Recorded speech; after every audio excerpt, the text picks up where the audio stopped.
Wanted to talk briefly about suffering, or not so brief, I have no idea. But I want to pay a little homage that where some of this first came from, although not all of it. So I picked up others from along the way from other folks I've listened and read, but this specifically comes from the Steven Story Mountain by Thomas Merton. Um, just a tremendous book that I found just incredibly inspiring. Um, I should have looked at this before. It says originally published in 2017. I would have thought it was much. Oh, okay. Copyright 1948. That makes way more sense.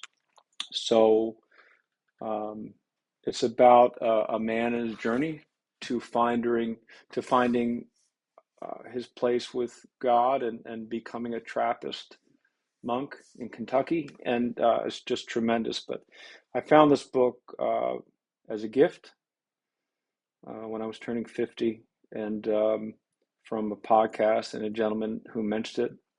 I don't know how all these rules and things work on YouTube, so I'm hesitant to mention specific names or how any of that works. But it's a tremendous podcast I listen to all the time, and it's a really funny podcast. It's one of the funniest and one of the most popular, I think. So, but these two comedians, one of which was canceled at one time for almost getting on Saturday Night Live, and then his friend. So that'll narrow it down.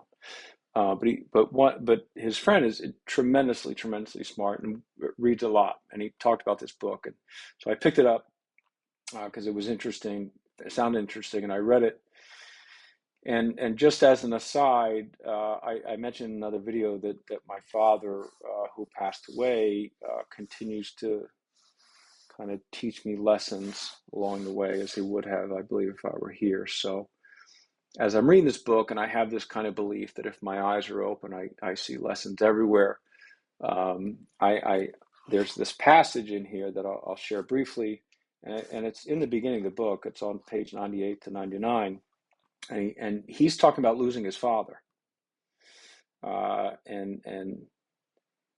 and there's this tremendous passage. I had to put the book down after this and just take it in, and it really has shaped a lot of my kind of beliefs and how I kind of share with others about suffering. But it talks about, or not talks about, it specifically says, what could I make of so much suffering?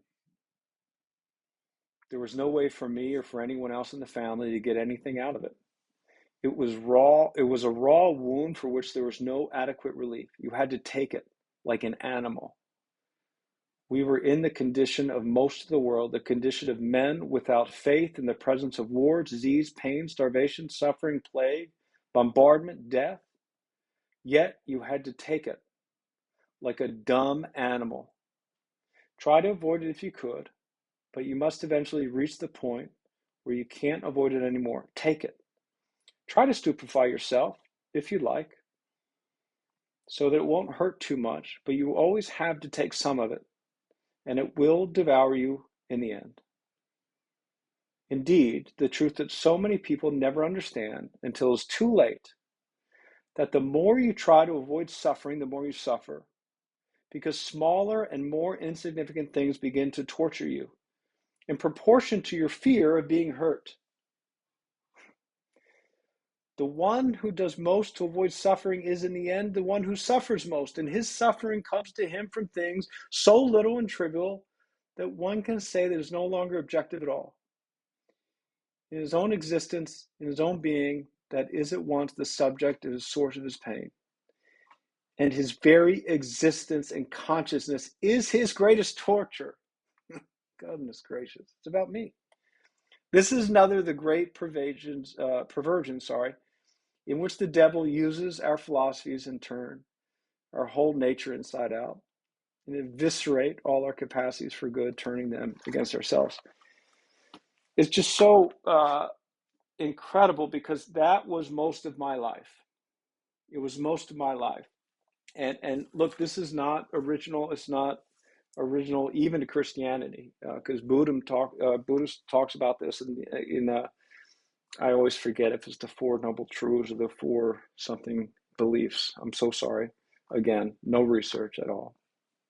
But one of them is about suffering, right? You've heard life is suffering. There's even the road less travels. Life is difficult. But it talks about this idea that there's suffering, and then there's how we reply to suffering, which, as I lived, and I think, well, I don't know how you do, but my response to suffering only increased my suffering because there's suffering, right? There's life, which is suffering, has suffering, and there's many ways to react to it. My go-to was to avoid it. First of all, avoid it. How? Well, drink, drugs, womanized, sleep, eat, exercise, stop exercising, stop sleeping, stop eating, humor, you name it, I do too much of it, right? You name something, I'll do too much of it. Here, I like water. I drink water. Here's my water for this, right? It's too much. I don't need it. And this is nothing.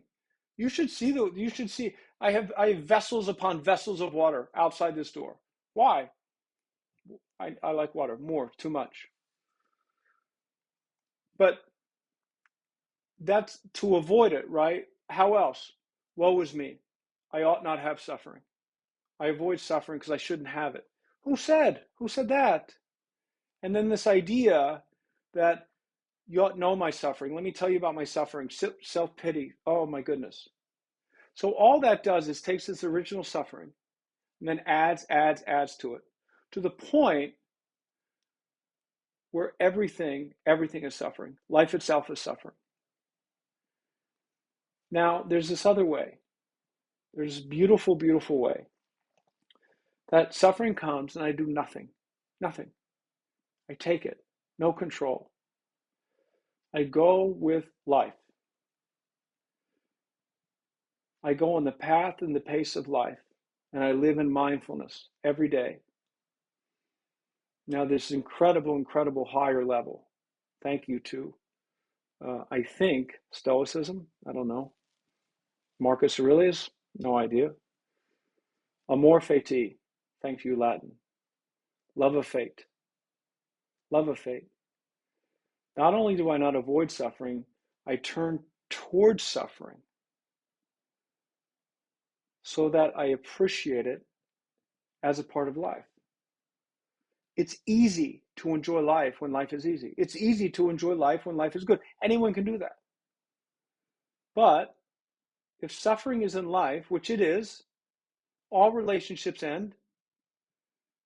Part of being in a human interaction is I will be hurt, and I will hurt. Part of raising children is I will hurt them. It's a thing. I will be hurt. People will disappoint, always. I will disappoint all the time. Now, what if I turn towards that and I learn that this suffering is here to teach me something? And unless I learn something from this suffering, I'm going to be faced with it over and over and over and over again until I learn what it's supposed to teach me. Then the suffering's over. But if I think I ought not suffer, I never learn, and I always suffer.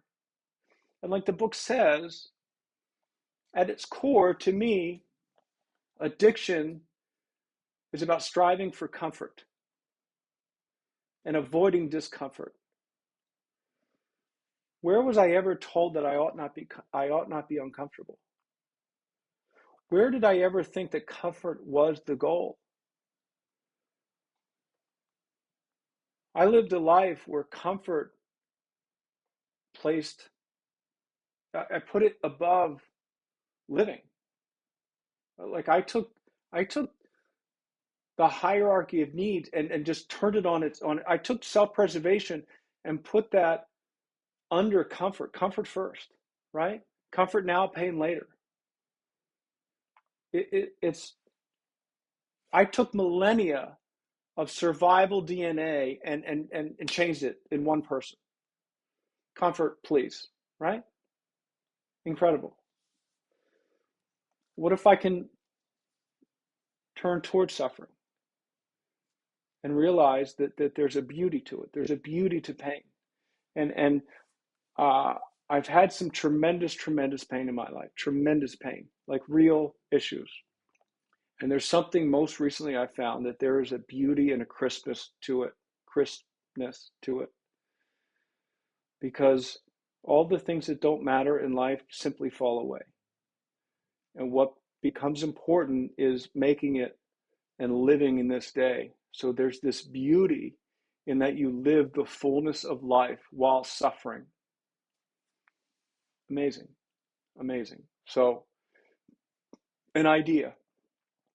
Suffering comes, and I like metaphors. So, I think of a train on a track, right? Here's life, here's suffering. I'm on the track. I can turn away from that train. I don't see it. It's still coming. I'm not prepared, right? And then all my fears about the train, all my anxiety, I just make it worse and worse and worse. I hear it, it's loud. Where is it? I'm just anxious. I make it worse. Or I can turn towards it, see it, and be really well prepared. It's there anyway. I can be in denial about it not being there. It's there anyway. So try it. It's there anyway. See if it works. It's I tell you, it's so worked for me. Thank you so much, Thomas Merton. Thank you, Stoicism. Thank you, God. Thank you, Dad. Hope it helps.